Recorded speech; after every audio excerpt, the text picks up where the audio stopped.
तो सीधा रुख कर लेते हैं पटना का, जहां पर चुनाव आयोग की प्रेस कॉन्फ्रेंस शुरू हो चुकी है। क्या कुछ चर्चा हो रही है इस प्रेस कॉन्फ्रेंस में, आपको दिखाते हैं। भी कहा कि ये इनकम्पिटेंस प्लस मोटिवेटेड डिसीजन इसलिए रहा कि इसमें कुछ सेक्शंस ऑफ द सोसाइटी को जानबूझकर एक्सक्लूड करने की कोशिश की गई। So what is your response to, how do you respond to this charges of incompetence plus motivated decision? दूसरा मेरा एक ये है कि आपने please let's restrict to one question, we will come back to you, no problem. इधर दीजिए, ये साहब बैठे। सर, मेरा नाम शशि भूषण है, मैं प्रभात खबर अखबार से हूँ। सर, मेरा सवाल है कि बिहार के जो प्रतिपक्ष के नेता हैं, उनका आरोप है कि एक ही घर में कई कई मतदाताओं के नाम शामिल किए गए हैं। तो ये जो हाउस लिस्टिंग का काम है, क्या इसमें सुधार होगा या वैसे ही रहेगा?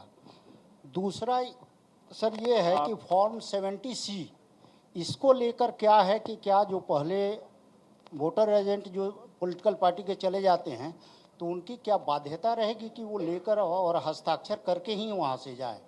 Next question. और इसी से एक जुड़ा हुआ है सर, एक और जुड़ा हुआ है। जी, आप काइंडली ऐसे सर, मॉक पोल को लेके क्या जितने पॉलिटिकल पार्टी भाग लिए हैं और जो नहीं लिए हैं, क्या उनका ब्यौरा आप जारी करेंगे? Sir, good morning, Kaushlendra Mishra from Hindustan newspaper. Sir, मेरा सवाल एक है कि बिहार चुनाव हो या देश के कहीं भी चुनाव होते हैं, एक पैरामीटर फिक्स है कि प्रत्येक उम्मीदवार सर्टेन अमाउंट ही खर्च कर पाएगा, लेकिन हकीकत में वैसा होता नहीं है। तो इसको मॉनिटर करने के लिए कोई सख्त कदम सीसी उठाएंगे? और दूसरा सर, एक सवाल है, सर सवाल ये था कि एक पैरामीटर फिक्स है कि 40 लाख विधानसभा में खर्च कर पाएंगे उम्मीदवार, तो उससे अमूमन एक्सीड ही करता है, ये नॉन फिगर है, ये बातें हैं। तो इसको मॉनिटर कैसे सुनिश्चित कराएंगे आपकी लिमिट में वो खर्च हो? दूसरा सर, एक इसी से जुड़ी हुई सवाल है कि हमारे कई उम्मीदवार हैं, कई पॉलिटिकल पार्टियां मान्यता प्राप्त आपके यहाँ से हैं, जिनके उम्मीदवार बहुत पुअर बैकग्राउंड से आते हैं, उन पे छोटे मोटे अपराध के मामले भी होते हैं।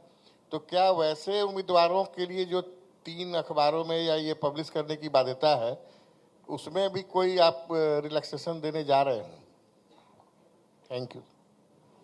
हाँ जी, बताइए। सर मैं रजनीश जी, बिहार झारखंड से।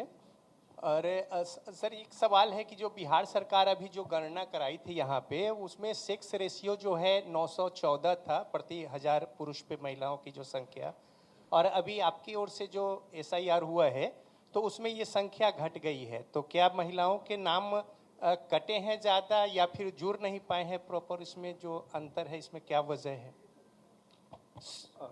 सर, ब्रजकिशोर दुबे। प्लीज अभी आंसर लीजिए, फिर नेक्स्ट राउंड में। सर, एक सवाल ले लिया जाए। आते हैं हम, नेक्स्ट राउंड में आते हैं आपके पास, नो प्रॉब्लम। सबसे पहले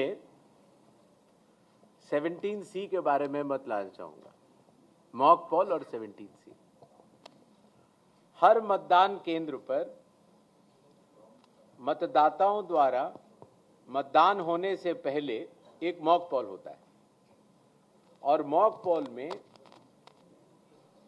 प्रत्याशियों द्वारा नामित पोलिंग एजेंट्स के समक्ष EVM और VVPAT, EVM में पोलिंग की जाती है और VVPAT से उसका मिलान किया जाता है।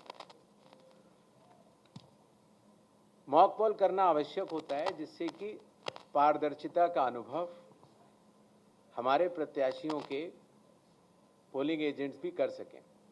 इसीलिए आपके माध्यम से ये मैं ज़रूर कहना चाहूँगा कि बिहार के आगामी चुनावों में जो जो प्रत्याशी खड़े हों, वो अपने बूथों पर अपने पोलिंग एजेंट्स ज़रूर नामित करें। इसी तरीके से जब मतदान पूर्ण हो जाता है